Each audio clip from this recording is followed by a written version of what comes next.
medyo tolerable naman yung pain. Pero noon po talaga masakit. Nung nagpa-physio ako nawala. Pero bumabalik-balik po siya. Pag lalo Okay. pag nangangawit ako. Ang mangyayari kasi dyan, kaya pabalik-balik.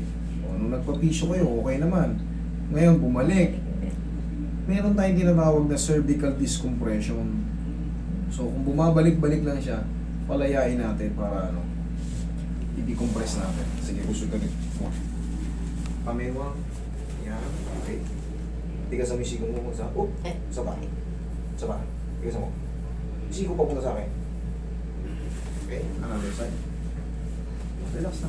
Tigas mo na konti. Yun. Oh.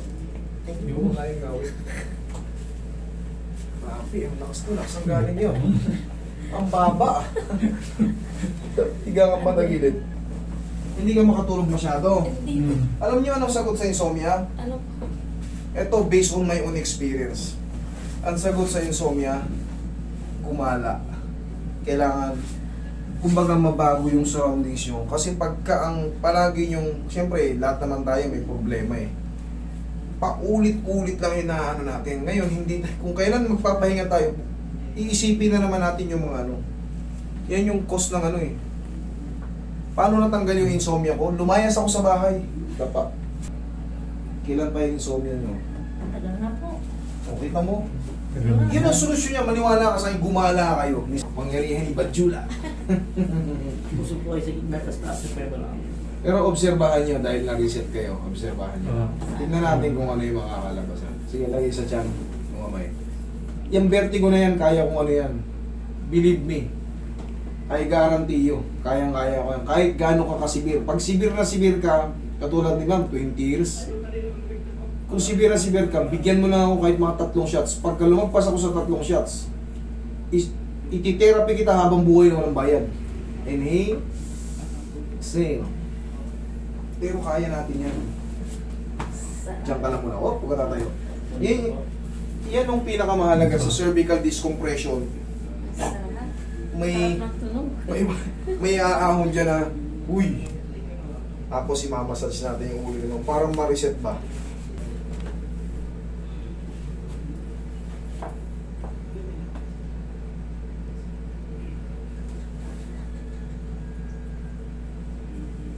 Madalas ba kayo nagsiselfone din? Hindi naman po. Hindi? Okay. Very good. Tapos babaguhin nyo rin yung style kasi nasana. Minsan mag-sounds kayo. Mag-sounds kayo sa loob ng bahay bago matulog. Yung parang ano lang, Kaso naman po nga eh. malambing. Sa tirahan namin, bawal lang maingay pag gabi na. Hindi, yung malambing lang ang sounds. Bakit? Hindi naman yung sounds na yung talagang parang sounds lang sa cellphone. Subukan nyo lang.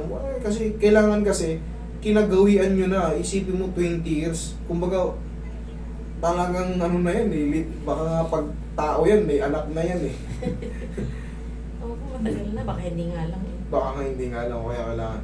Kasi kailangan may mabago sa ginagawa natin. Kung sanay sa ganong palaging routine ng pagtulog, iga, mamaya-maya, yung mata lang nakapikit pero yung isip nagtatakbuhan pa rin sa kung saan. Tinig po lahat. Pero obserbahan natin. Sana. Tingnan natin.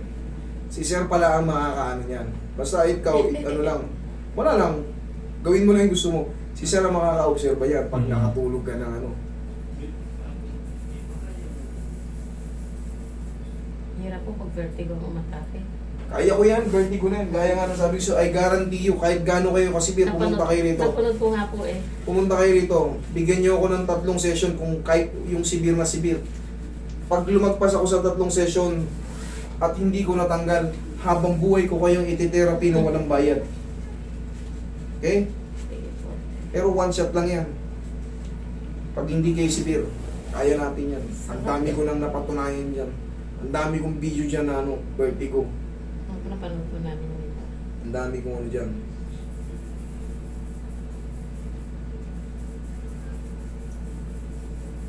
Huwag lang yung kunyari, tatanggal na. Paglipas ng 2 taon, may vertigo ulit ako. Iba na yun. Ano yun, iba? Siyempre, nagpuyat ka na naman na nagpuyat. Siyempre po. Iba na yun. Pero yung Test naman. Siyempre, malalaman mo naman kung nagbago na eh. Nakakatulog na ako. Pagka umahon ako, hindi na ako nahihilo. Kasi, dyan, maaari kang matumba talaga dyan.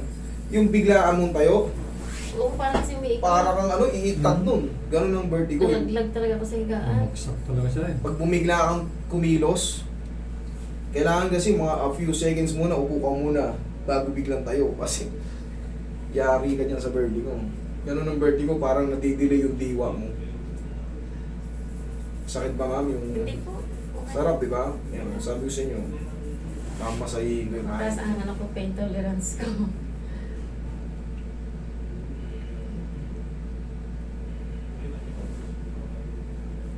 Kulang lang kayo sa massage. Ito lang naman po kasi sa atin may ganito. Actually, marami na kami. Sobrang dami na namin. Panoorin nyo lang kung sino yung mga... Marami na po marunong. kami napanood. Pero, hindi talaga punta namin. Okay, ma'am. Ayan. Hmm. Thank you. Ngayon, under observation tayo. Pero check natin yung nangangalay na balikat. Kung may pain ba pag ginaganyan. Okay naman. Okay naman po. O walang pain. Walang Ma'am, wala. ito yung sa mga vertigo nyo, tsaka yung insomnia, Sana. tignan natin. Si sir ang makakaano niyan. Okay, sir? Ah, Gumaan po. Gumaan? Gumaan. Thank you so much.